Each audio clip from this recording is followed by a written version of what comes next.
जी सिंध सरकार पारां जीअं 9 मई खां वठी 16 मई ताईं कोरोना SOPs तहत इंटरसिटी ट्रांसपोर्ट बंदि करण जो हुकुम कयो हो।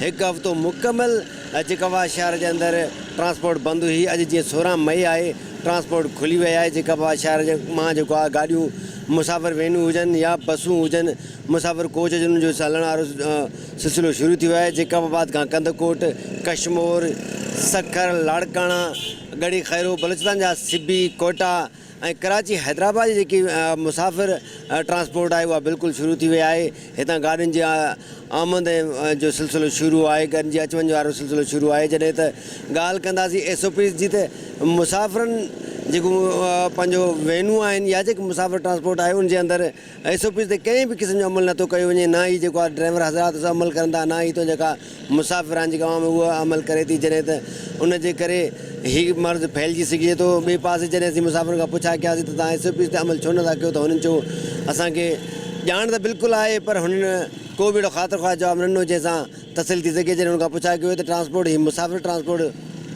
बंदि थिए थी, उनखे केतिरो नुक़सानु थिए थो या केतिरी ॾुखियाई थिए थी।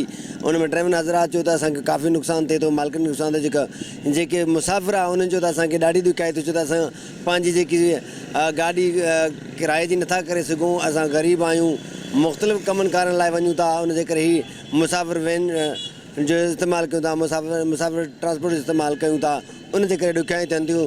पर SOPs असांखे किथे बि नज़र न आई। जी